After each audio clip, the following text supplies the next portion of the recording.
जय Hind. Study with Mahesh 2.0 में आपका स्वागत है। आज करंट अफेयर्स की नेक्स्ट श्रृंखला में फिर से करंट अफेयर्स आज पढ़ेंगे। क्वेश्चन नंबर 1 है, 8वें केंद्रीय वेतन के संदर्भ में केंद्रीय मंत्रिमंडल के लिए हालिया अनुमोदन का प्राथमिक उद्देश्य क्या है? इसका ऑप्शन सी है, लगभग 50 लाख केंद्रीय कर्मचारियों के वेतन, भत्ते और पेंशन ढांचे की समीक्षा करना है। केंद्रीय मंत्रिमंडल ने 8वें केंद्रीय वेतन आयोग के लिए को मंजूरी दी है, जिसका प्राथमिक उद्देश्य 50 लाख कर्मचारियों के वेतन, भत्ते और पेंशन ढांचे की व्यापक समीक्षा करना है। यह अनुमोदन कर्मचारियों के लिए एक सकारात्मक कदम है, क्योंकि हर दशक में होने वाली ये समीक्षाएं मुद्रास्फीति और जीवन यापन की लागत के अनुरूप वेतन को समायोजित करने में महत्वपूर्ण है। यह एक राजनीतिक रूप से महत्वपूर्ण निर्णय भी है, खासकर आगामी चुनाव के संदर्भ में, जो सरकारी कर्मचारियों के मनोबल और क्रय शक्ति को प्रभावित करेगा, लेकिन साथ ही सरकारी खजाने पर भी महत्वपूर्ण वित्तीय बोझ डालेगा। नेक्स्ट क्वेश्चन,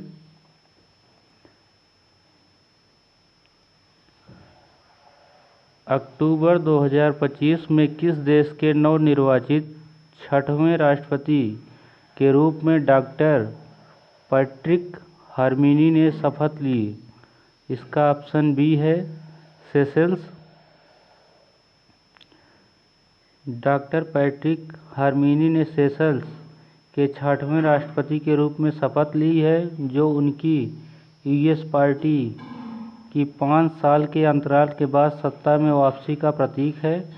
किसी भी लोकतांत्रिक देश में नेतृत्व का परिवर्तन एक सदस्यात्मक संकेत होता है, जो चुनावी प्रक्रिया में लोगों के विश्वास को दर्शाता है। भारत के उपराष्ट्रपति सीपी राधाकृष्णन ने समारोह में भाग लिया, जो दर्शाता है कि सेशेल्स के साथ भारत ने द्विपक्षीय संबंधों को मजबूत करने के लिए भारत की राजनीतिक प्रतिबद्धता को जारी किया, क्योंकि सेशेल्स हिंद महासागर क्षेत्र में भारत एक महत्वपूर्ण भागीदार है। नेक्स्ट क्वेश्चन,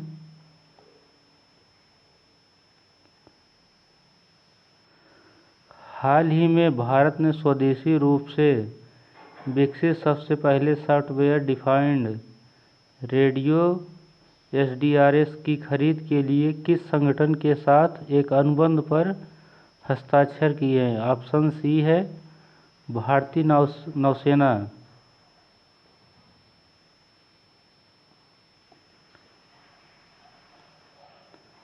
भारतीय सेना ने DRDO द्वारा विकसित और भारत इलेक्ट्रॉनिक्स लिमिटेड बेल द्वारा निर्मित SDRS खरीद के लिए एक अनुबंध पर हस्ताक्षर किए हैं।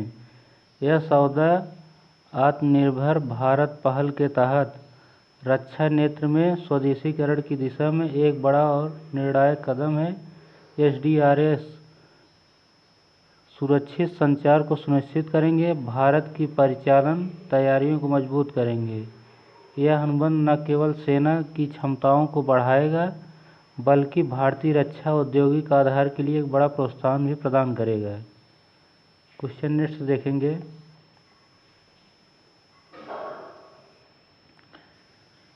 किस तूफान ने हाल ही में जमैका में श्रेणी 5 के तूफान के रूप में ऐतिहासिक लैंडफॉल किया और व्यापक तबाही मचाई? इसका ऑप्शन बी है, तूफान मोलिसा। तूफान मोलिसा ने जमैका में श्रेणी 5 के तूफान के रूप में लैंडफॉल किया, जिससे व्यापक वर्षा और भूस्खलन की चेतावनी जारी हुई।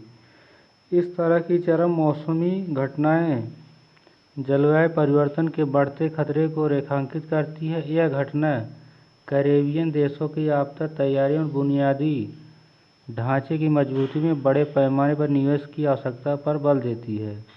खासकर कमजोर तटीय क्षेत्रों में रहने वाले आबादी की सुरक्षा के लिए अंतर्राष्ट्रीय सहायता और सहयोग महत्वपूर्ण है। नेक्स्ट क्वेश्चन है, अक्टूबर 2025 में भारत और अमेरिका ने किस महत्वपूर्ण क्षेत्र पर केंद्रित एक दुर्लभ पृथ्वी खनिज व्यापार समझौते पर हस्ताक्षर किए? ऑप्शन सी है दुर्लभ पृथ्वी खनिज आपूर्ति श्रृंखला।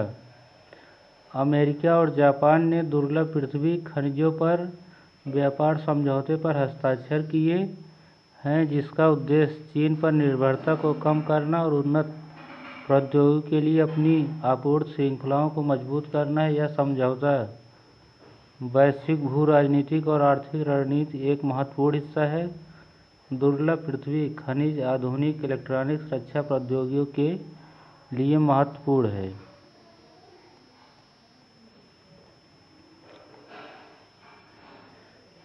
किस भारतीय संस्थान ने हाल ही में भारत के सेवा क्षेत्र पर 2 उद्घाटन रिपोर्ट सर्विसेज थीमेटिक सीरीज के तहत जारी की?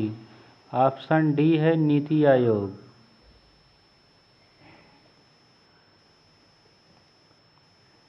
नीति आयोग के सीईओ बी.आर. सुब्रमण्यन ने रिपोर्ट जारी की कि ये रिपोर्ट भारत के आर्थिक विकास के लिए सेवा क्षेत्र की महत्वपूर्ण भूमिका को उजागर करेगी। एक मजबूत सेवा क्षेत्र अर्थव्यवस्था को मजबूती देता है, लेकिन रिपोर्ट में सेवा क्षेत्र में असंतुलित रोजगार वृद्धि को रेखांकित करना एक गंभीर नीतिगत चुनौती है, जिसका अर्थ है कि नीति निर्माताओं को रोजगार सृजन और कौशल विकास पर ध्यान केंद्रित करने की सहायता है। क्वेश्चन नंबर नेक्स्ट देखेंगे।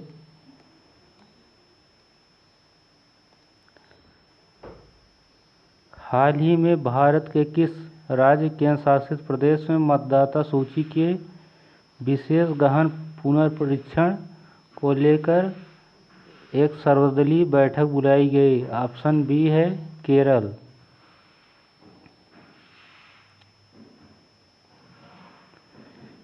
केरल सरकार ने चुनावी रोल पुनर्परीक्षण पर विपक्षी दलों की आपत्तियों के बाद एक सर्वदलीय बैठक बुलाई है। मतदाता सूची को अद्यतन करना एक आवश्यक और नियमित प्रक्रिया है जो चुनाव की पवित्रता सुनिश्चित करती है। हालांकि विपक्षी दलों की चिंताएं यह है कि प्रक्रिया मतदाता के नाम हटाने या वोटरों को बाहर करने की ओर ले सकती है। निष्पक्षता और राजनीतिक पारदर्शिता के महत्व पर प्रकाश डालती है। इस तरह के संवेदनशील मुद्दों पर आम सहमति के लिए बातचीत एक सकारात्मक लोकतांत्रिक संकेत है। नेक्स्ट क्वेश्चन देखेंगे।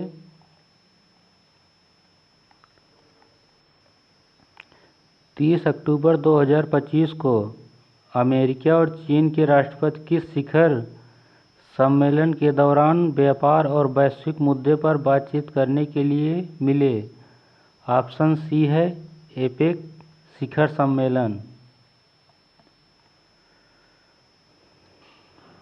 अमेरिकी राष्ट्रपति डोनाल्ड ट्रंप और चीनी राष्ट्रपति शी जिनपिंग ने दक्षिण कोरिया में बुसान में एपेक शिखर सम्मेलन के मौके पर मुलाकात की। दुनिया की 2 सबसे बड़ी अर्थव्यवस्थाओं के बीच व्यापार तनाव को कम करने के लिए बैठक अत्यधिक महत्वपूर्ण है। फेंटेनाइल पर शुल्क कटौती और दुर्लभ पृथ्वी पर समझौते जैसे प्रगति की दर्शाती है। व्यवहारिक कूटनीति जटिल वैश्विक व्यापार विवादों को हल कर सकती है, जिससे वैश्विक अर्थव्यवस्था को स्थिरता मिलती है। नेक्स्ट क्वेश्चन आगे।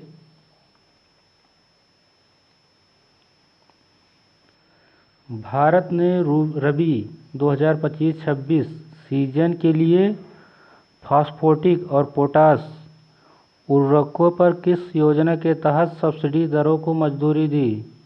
ऑप्शन सी है पोषक तत्व आधारित सब्सिडी।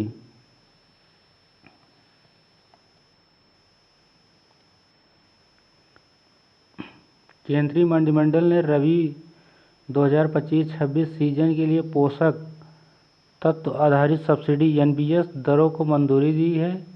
यह योजना किसानों के लिए किफ़ायती और उचित मूल्य पर उर्वरकों की उपलब्धता सुनिश्चित करने के लिए महत्वपूर्ण है, जो कृषि उत्पादन के लिए आवश्यक है। सब्सिडी का यह स्तर सरकारी खजाने पर एक बड़ा बोझ डालता है, लेकिन खाद्य सुरक्षा और किसानों की आय को बनाए रखने के लिए एक आवश्यक हस्तक्षेप है। नेक्स्ट क्वेश्चन देखेंगे।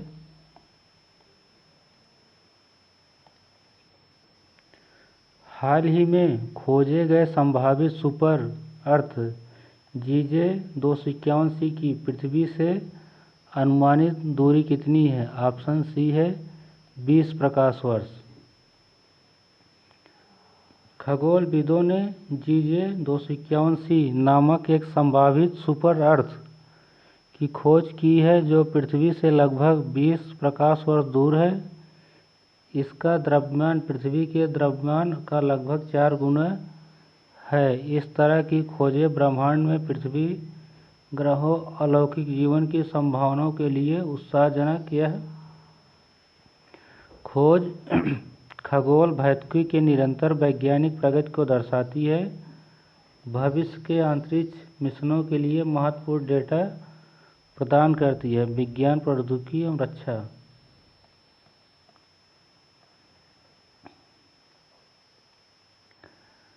भारतीय सेना, भारतीय नौसेना और भारतीय वायुसेना ने पाकिस्तान सीमा के पास किस बड़े त्रिसेवा अभ्यास का आयोजन किया? ऑप्शन सी है अभ्यास त्रिशूल।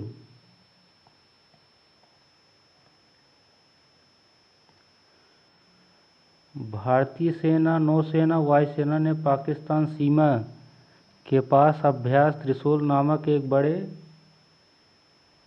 सेवा अभ्यास शुरुआत की। इस तरह के बड़े पैमाने के अभ्यास भारत की सेना तैयारियों को बढ़ाने और तीनों सेनाओं के बीच तालमेल को मजबूत करने के लिए महत्वपूर्ण है।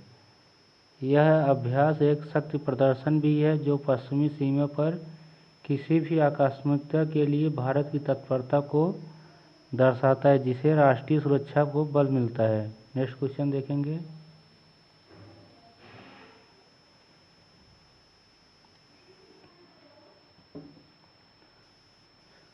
हाल ही में किस डिजिटल वॉलेट को चैटजीपीटी में एकीकृत करने वाला पहला डिजिटल वॉलेट बनने के लिए पेपाल ओपनएआई के साथ सहयोग किया? ऑप्शन डी है पेपाल डिजिटल वॉलेट।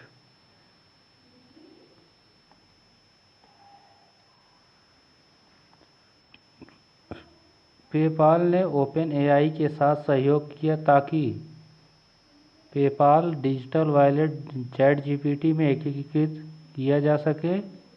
यह सहयोग एजेंटिक कॉमर्स प्रोटोकॉल के माध्यम से एआई संचालित खरीदारी की दिशा में एक महत्वपूर्ण कदम है। यह सुरक्षा सुविधा उपयोगकर्ताओं के लिए सुविधाजनक नवाचार है। एआई प्लेटफॉर्म पर सीधे भुगतान को आसान बनाती है, लेकिन इससे एआई और फिनटेक के बढ़ते एकीकरण में डेटा सुरक्षा और गोपनीयता के बारे में चिंताएं बढ़ सकती हैं। नेक्स्ट क्वेश्चन देखेंगे।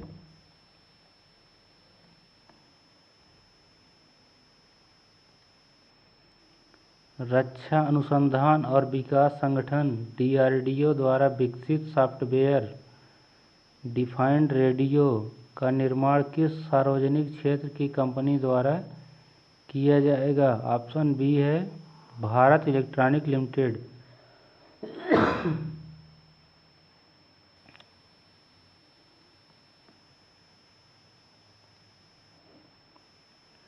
डीआरडीओ द्वारा विकसित एसडीआरएस का निर्माण भारत इलेक्ट्रॉनिक्स लिमिटेड बेल द्वारा किया जाएगा। यह सार्वजनिक क्षेत्र का उपक्रम पीएसयू घरेलू रक्षा उत्पादन को बढ़ावा देने,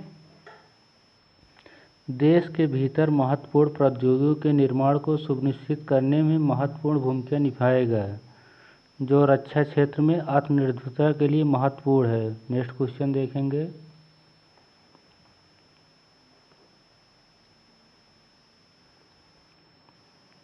हाल ही में उत्तर प्रदेश के किस जिले के पास खैर पेड़ों के अवैध कटान में शामिल एक गिरोह के सदस्यों को गिरफ्तार किया गया? ऑप्शन सी है मेरठ हस्तिनापुर वन्यजीव अभयारण्य। मेरठ जिले में हस्तिनापुर वन्यजीव अभयारण्य क्षेत्र में खैर पेड़ों के अवैध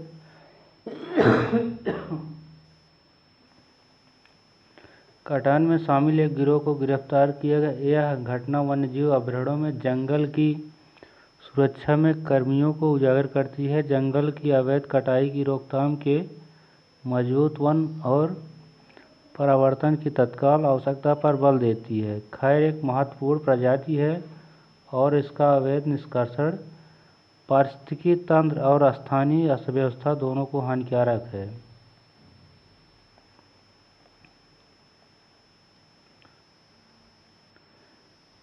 दुनिया का सबसे बड़ा ज्ञात पतंगा एटलस मॉथ हाल ही में भारत के किस राज्य के करवार में खोजा गया है? ऑप्शन बी है कर्नाटक। दुनिया के सबसे बड़ा पतंगा एटलस मॉथ हाल ही में कर्नाटक के करवार में खोजा गया है। यह खोज भारत की समृद्ध जैव विविधता और सभी तक अनदेखी की गई वन्यजीव आबादी के संरक्षण के महत्व को रेखांकित करती है। यह पतंगा दक्षिण पूर्व एशिया के उष्णकटिबंधीय और उपोष्णकटिबंधीय वर्षा वनों को मूल निवासी है, जो इस क्षेत्र के अद्वितीय पारिस्थितिकी तंत्र की ओर ध्यान आकर्षित करता है।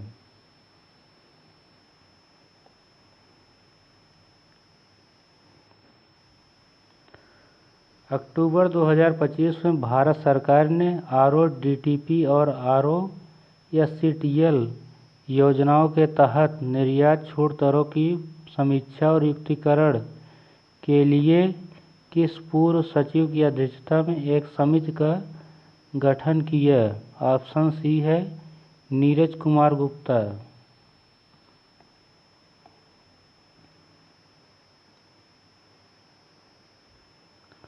पूर्व सचिव नीरज कुमार गुप्ता की अध्यक्षता में एक समिति का गठन किया गया और योजनाओं भारतीय निर्यातकों को बढ़ावा देने के लिए महत्वपूर्ण है।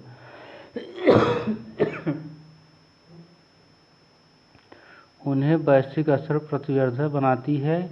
इन योजनाओं की दरों की समीक्षा करना निर्यात को बढ़ावा देने की सरकार की प्रतिबद्धता को दर्शाता है, लेकिन यह सुनिश्चित करना महत्वपूर्ण है कि दरें WTO विश्व व्यापार संगठन के अनुरूप है।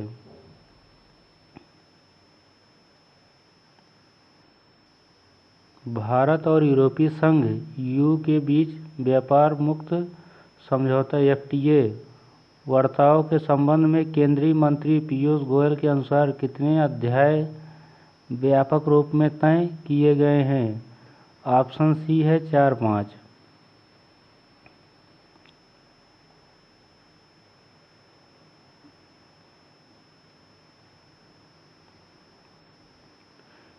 नेक्स्ट क्वेश्चन, पेपाल और OpenAI के सहयोग से ChatGPT में एकीकृत होने वाला डिजिटल वॉलेट किस तत्काल चेकआउट प्रोटोकॉल का उपयोग करता है? ऑप्शन बी है एजेंटिक कॉमर्स प्रोटोकॉल। यह एकीकरण एजेंटिक कॉमर्स प्रोटोकॉल ACP का उपयोग करता है। एजेंटिक कॉमर्स AI का उपयोग करके खरीदारों की ओर से लेन देन करना। यह तकनीकी नवाचार उपयोगकर्ताओं अनुभव को सरल बनाता है, लेकिन इससे साइबर सुरक्षा और धोखाधड़ी की संभावनाओं के संबंध में भी नए प्रश्न उठते हैं, क्योंकि अधिक स्वायत्त प्रणालियां भुगतान प्रक्रिया में शामिल हो रही है। नेक्स्ट क्वेश्चन देखेंगे,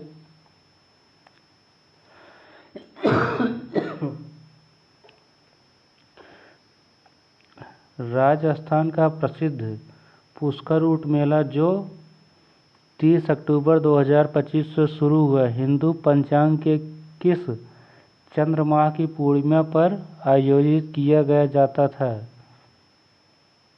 ऑप्शन बी है कार्तिक।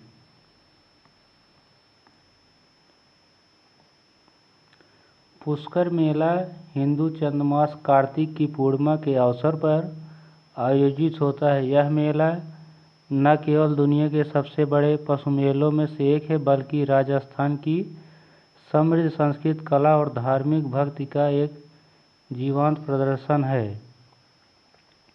लाखों श्रद्धालुओं और पर्यटकों का आगमन स्थानीय अर्थव्यवस्था को बढ़ावा देता है, जो सांस्कृतिक पर्यटन के महत्व को दर्शाता है। हालांकि इतने बड़े आयोजन में पशु कल्याण और पर्यावरण प्रबंधन सुनिश्चित करना बड़ी चुनौती है।